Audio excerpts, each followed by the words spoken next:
KnifeDope. More dope. Come and get your fix. What's up, fuckers? Yep, your boy's back with more dope. This is what I do, people. That's right. Still trying to find a sweet spot with this this camera situation. I kind of did a little bit of flipping around. I don't necessarily know if I'm digging it or not, but we're going to persevere, goddammit. Push through. All in the name of doing it for the culture. Just got a new delivery. Today's unboxing knife is going to be a budget wonder that I just recently got that I'm really digging. I actually did a video on it, and that is the Miguron Pagos. Miguron, to me, is probably by far, at least for 2023, producing some of the best goddamn budget knives, hands down.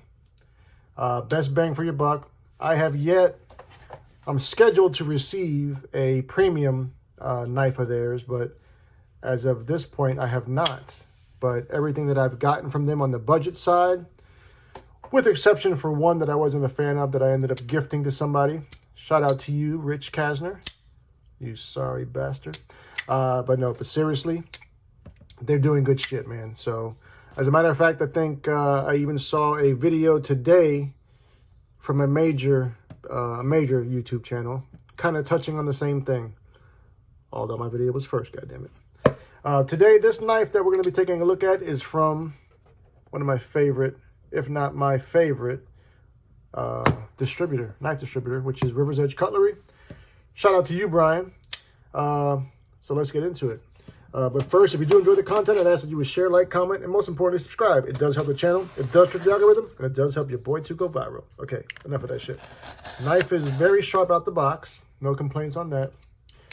Now, how we got to this point, I was sent some knives from Mr. Craig and Mr. Jamie from Blades and EDC. Craig is Saigon Kick 2018. And one of the knives he sent, let me make sure there's no personal information in here. And there was. He sent me a knife that I ended up absolutely loving. Loving so much that I went ahead and had to buy my own. And that's what we have in front of us today. Extremely fast shipping. I think I ordered this on Friday. Late afternoon Friday, mind you. I had even requested them to properly QC the knife. This is River's Edge Cutlery, of course. They even sent me a goddamn video, bro, of the knife being QC'd. I had never experienced that before. So shout out to them for actually doing what a customer asks. This is from We, in case you haven't noticed the logo and name on the box. Now this knife, I think, dropped either at the beginning of the year or at the very end of last year. I'm leaning towards the beginning of the year this year, but I could be wrong on that. And I'm in love with it. You guys, I'm sure, have seen it before. As I say, it's not a brand new release, but this is my review, goddammit. And we're talking about the We Hyphen. There were several versions of this knife available. However, in my honest opinion, I thought this one was the best looking, the most beautiful by far. Detent is dialed the fuck in, which makes me happy because the one that I was trying out had the same detent. So they're consistently producing this. Let's go over some specs real quick and we'll talk more about it. Overall length in the hyphen is 6.98 inches, so just under 7. So some people that may be a small carry. To me, I think it's perfect EDC. Blade length is coming in at 2.98 inches. So just under 3. The blade width, your blade width is coming in at 1.22 inches. Our blade stock thickness is coming in at 0.13 of an inch. We're rocking CPM 20CV. Let me back up a little bit. CPM 20CV. This is a reverse Tonto apparatus with a gorgeous, gorgeous hollow grind. Stonewash finish on that blade as well.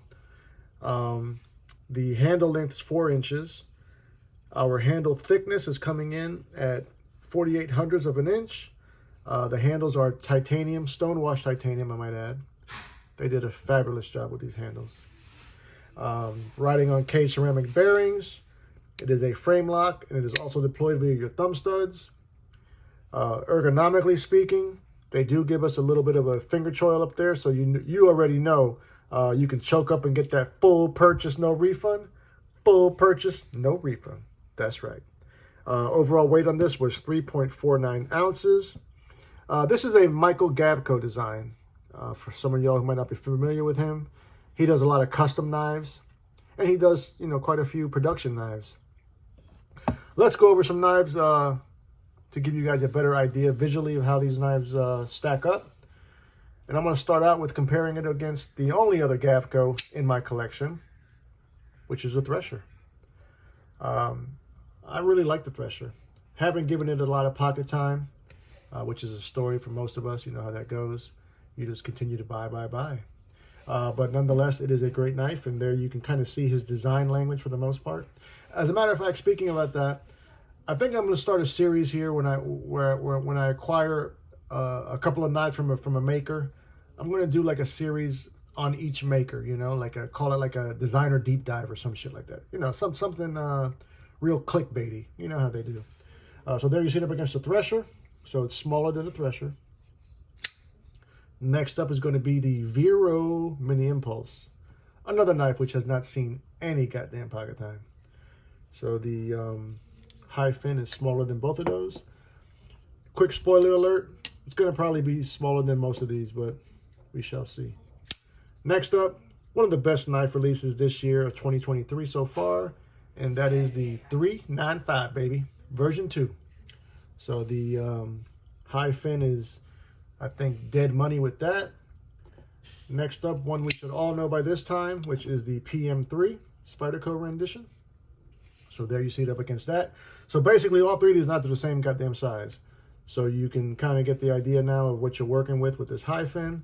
It's going to give you the same type of ergos as far as size goes as a PM3 and as a 395. Let's do two more. God damn it. Two more. Another wonderful knife that released this year, which is the Alliance Design Kraken. I'm really digging this one, people. Very much so. Last but surely not least, one of the hottest knives of the game about a month ago. How quickly we forget. And that is the Riot XO-M. So the high fin is smaller than both of these. Still fully capable. And I'm loving it. Loving it so much that it's going to go in the pocket tomorrow. What do y'all think? Did y'all pick it up? Are you thinking about picking it up? If I have anything to say on it, and you care about what I think, go ahead and do it. It's not really cheap. This one was about $246 if I remember correctly, but I think it's a great knife, man. Love the action on it. Love the ergos, fit and finish. Wee does a good job. I had never, until this year, I think, or maybe it was the end of last year, I bought the Big Banter. That was my first Wee knife. But I've been impressed with every knife that that I personally acquired from Wee. Even though they may not have stuck around long in the collection, I did like them. This one I foresee sticking around for a little bit. That's it, y'all. Love you, mean it. Until the next time, cut something, cut someone. Just don't cut yourself. Stay dangerous, fuckers.